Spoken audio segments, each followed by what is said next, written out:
Multiple sclerosis, the nerve killer.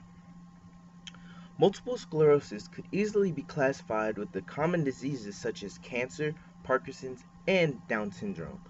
Although not as many people contract this disease, it is still a horrible and crippling one. Research for this has been pushed behind the countless cancer researches.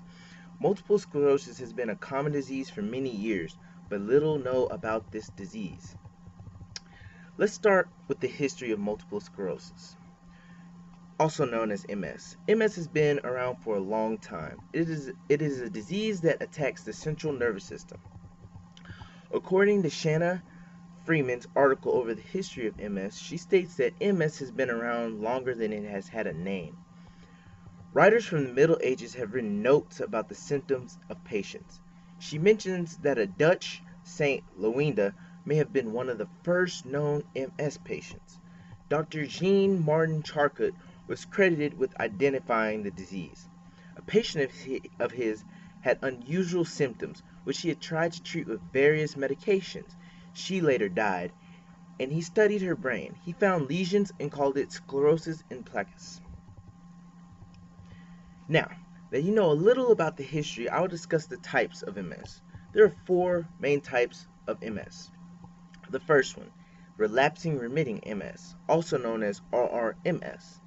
People with this type of MS often have flare-ups. Their symptoms can vary from person to person, and remission can be from hours up to months. 80% of people who have MS begin with this type.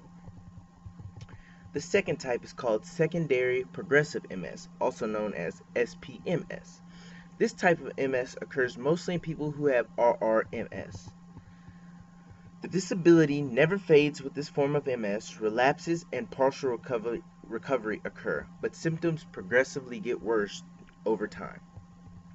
The third is called primary progressive MS, also known as PPMS. Only about 15% of people have this form of MS. With this form, there's not a remission period and the disease progresses very slowly. The last kind is called progressive relapsing MS, also known as PRMS. This is a rare type of MS. Symptoms often worsen during remission. People often suffer terrible attacks. Since I've covered the types, I will now talk about some treatments. One treatment is called Aubagio. It's a pyrimidine synthesis inhibitor. It's an oral compound that inhibits the functions of specific immune cells that have been implicated in MS. It can inhibit a key enzyme required by white blood cells, which in turn reduces the proliferation rate of T and B immune cells.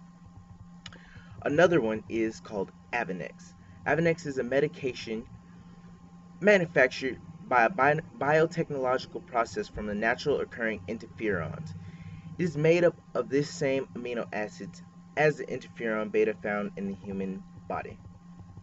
The third kind is called Novatrone. Novatrone is in the group of medicines called anti-neoplastics.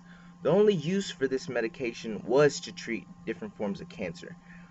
The medicine suppresses the activity of T cells, B cells, and macrophages that are thought to lead to attacks of the myelin sheath.